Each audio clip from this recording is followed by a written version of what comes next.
project-based learning, flipped classrooms, industry-integrated curriculum, KL, deemed to be university. విజయవాడలో అంబేద్కర్ న్యాయ శిల్ప సంబంధించి ఈరోజు సాయంత్రం ఆవిష్కరణ చేయనున్నారు సీఎం జగన్మోహన్ రెడ్డి. అయితే ఈ సందర్భంగా దాదాపు రాష్ట్ర వ్యాప్తంగా 1,00,000 మంది వరకు వస్తారని అంచనా జరుగుతున్నాయి. అయితే ఉదయం నుంచి కూడా బందర్ రోడ్లో ఉన్న అంబేద్కర్ విగ్రహం దగ్గరికి అభిమానులు అయితే పోటెత్తున్న పరిస్థితి. ఎస్సీకి సంబంధించి అదే దళితులకు సంబంధించిన వాళ్ళు పెద్ద సంఖ్యలో ఇక్కడికి అయితే చేరుకుంటున్నారు. స్మృతివనాన్ని చూస్తున్నారు. లోపల ఎటువంటి ఏర్పాట్లు చేశారు, ఎటువంటి సౌకర్యాలు ఉన్నాయి అనే అంశాలు అయితే పెద్ద ఎత్తున చర్చ జరుగుతుంది. అందరూ కూడా అంటే ఈ రోజు ఎవరికి అనుమతి లేదు, రేపటి నుంచి సందర్శకులకు అనుమతిస్తామని చెప్పి ఇప్పటికే మున్సిపల్ శాఖ చెప్పిన పరిస్థితి, కలెక్టర్ కూడా చెప్పిన పరిస్థితి. అయితే ఇదే సందర్భంలో ఇంకొక ఆకర్షణీయ విషయం అది అందరిని ఆకర్షిస్తుంది. ఎందుకంటే వైఎస్ రాజశేఖర రెడ్డికి భారతరత్న ఇవ్వాలంటూ ఇక్కడ సంతకాల సేకరణ అయితే జరుగుతున్న పరిస్థితి మనకు కనిపిస్తుంది. అందరూ కూడా వచ్చిన వాళ్ళంతా కూడా సంతకాలు చేస్తున్నారు. ప్రధానంగా దాంట్లో దివంగత ముఖ్యమంత్రి చిరస్మరణీయులు అనితర సాజు డాక్టర్ వైఎస్ రాజశేఖర రెడ్డి గారికి భారతదేశ అత్యున్నత పౌర పురస్కారమైన భారతరత్న పురస్కారాన్ని ఇవ్వాలని చెప్పి దీంట్లో రాశారు. అయితే దీనికి సంబంధించి ఆయన విగ్రహాన్ని పార్లమెంట్ సెంట్రల్ హాల్లో ప్రతిష్ఠించవలసిందిగా విన్నవించుకుంటూ గౌరవ శాసనసభ్యులు విడుదల రజని ఆధ్వర్యంలో ఈ సంతకాల సేకరణ జరుగుతుంది. అంటే ఇప్పటికే ఆవిడ చిలకలూరుపేటకు సంబంధించిన ఎమ్మెల్యేగా ఉన్నారు. ప్రస్తుతం గుంటూరు వెస్ట్కి ఆవిడని అభ్యర్థిగా వైసీపీ ప్రకటించింది. ఈ నేపథ్యంలో భారతరత్న వైఎస్ రాజశేఖర రెడ్డికి భారతరత్న ఇవ్వాలంటూ సంతకాల సేకరణ ఆవిడ ఆధ్వర్యంలో జరుగుతున్న పరిస్థితి కనిపిస్తుంది. వచ్చిన వాళ్ళంతా కూడా సంతకాలు సేకరణ చేస్తున్న పరిస్థితి. సార్ ఏం చెప్తారంటే భారతరత్న ఇవ్వాలంటూ మీరు సంతకం చేసిన పరిస్థితి, విడుదల రజనీ గారు ఈ కార్యక్రమం అంతా చేస్తున్నారు. ఇవ్వాలనే కూర్చున్నామండి, ఇవ్వాలని కోరుకుంటున్నాం. బాగుందండి. అంటే దాదాపు అంటే భారతరత్న ఇవ్వాలనేది కేంద్ర ప్రభుత్వం నిర్ణయించాల్సిన అంశం. వాళ్ళ మీద ఒత్తిడి తేవడానికి ఈ సంతకాల సేకరణ ఉపయోగపడుతుంది అనుకుంటున్నారా మీరు? ఉపయోగపడుతుందండి. ఇది చెప్తున్నారు. పూర్తిగా వచ్చిన వాళ్ళంతా కూడా సంతకాల సేకరణ చేస్తున్న పరిస్థితి. సరే, భారతరత్న ఇవ్వాలి రాజశేఖర రెడ్డి గారికి అంటూ సంతకాల సేకరణ జరుగుతున్న కానీ ఎలా చూస్తారు? మేము స్వాగతిస్తున్నామండి.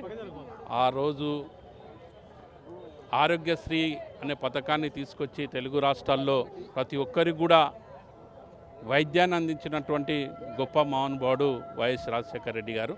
ఆ రోజు విద్యకు వైద్యానికి పెద్దపీట వేసి అణగారిన వర్గాల ప్రజల్లో వెలుగునిప్పినటువంటి ఆనాటి ముఖ్యమంత్రికి భారతరత్న ఇవ్వడాన్ని మేము స్వాగతిస్తూ ఉన్నాం. 108, 104 కూడా తీసుకొచ్చిన గొప్ప మానవతావాది. చిన్నపిల్లలకు కూడా గుండె ఆపరేషన్ చేయించి ఆ రోజు ఆరోగ్యశ్రీలో చేర్చి ఈరోజు వరకు కూడా తెలుగు రాష్ట్రాల్లో ఆరోగ్యశ్రీ అమలు అవుతుందంటే దానికి ముఖ్య కారకుడు డాక్టర్ వైఎస్ రాజశేఖర రెడ్డి గారని మేము కొనియాడుతా ఉన్నాం. ఇది చెప్తున్నారు. అయితే నిర్వాహకులు కూడా దీనికి సంబంధించి పూర్తి నిర్వహణ బాధ్యత కూడా చూస్తున్నారు. ఉదయం నుంచి వచ్చిన వాళ్ళంతా కూడా సంతకాలు చేస్తున్న పరిస్థితి. సార్, అంటే ఎంతమంది చేసి ఉంటారు ఇప్పటికి? ఎంతమంది భారతరత్న ఇవ్వాలంటూ సంతకాలు చేశారు? 76,000 అయినాయండి. 76,000 ఇప్పటి వరకు. మీరు అడుగుతుంటే వాళ్ళ రెస్పాన్స్ ఎలా ఉంది? రాజశేఖర రెడ్డి గారికి భారతరత్న ఇవ్వాలంటే మీరు అడుగుతుంటే వాళ్ళ రెస్పాన్స్ ఎలా ఉంది? మీడియా వాళ్ళు తప్ప అందరూ చేస్తున్నారు సార్. ఎవరికి వాళ్ళు స్వచ్ఛందంగా చేస్తున్నారు, మీడియా వాళ్ళు తప్ప. అంతే, కాదు లేదు అనే పరిస్థితి ఏమి లేదు, అందరూ చేస్తున్నారు. ఇది మేము స్వచ్ఛందంగా చేస్తున్న కార్యక్రమం. అంటే విడుదల రజనీ గారి పేరుతోటి పాంప్లెట్ కనిపిస్తుంది. మా నియోజకవర్గ ఎమ్మెల్యే కాబట్టి గౌరవంగా ఆమె పేరు పెట్టాం. అంతే. ఆవిడకి సంబంధం లేదా ఈ సంతకాల సేకరణతో? ఆమె మొట్టమొదటి సంతకం చేసింది ఆమె, అందువల్ల గౌరవంగా ఆమె పేరు పెట్టాం. ఆమె ఇది లేకుండా ఏమీ లేదు. మా శాసనసభ్యురాలు ఆమె.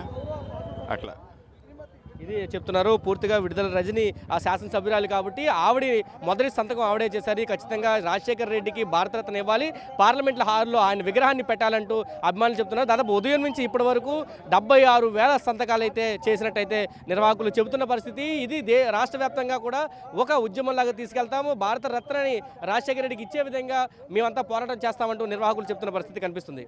కెమెరా పర్సన్ ఫణితో కలిసి సురేంద్ర, RTV, విజయవాడ నుంచి. మరిన్ని వీడియోస్ కోసం ఛానల్ ని సబ్స్క్రైబ్ చేయండి. లేటెస్ట్ అప్డేట్స్ కోసం వాట్సాప్ ఛానల్ ని ఫాలో చేయండి. అండ్ లింక్ డిస్క్రిప్షన్ లో ఉంది.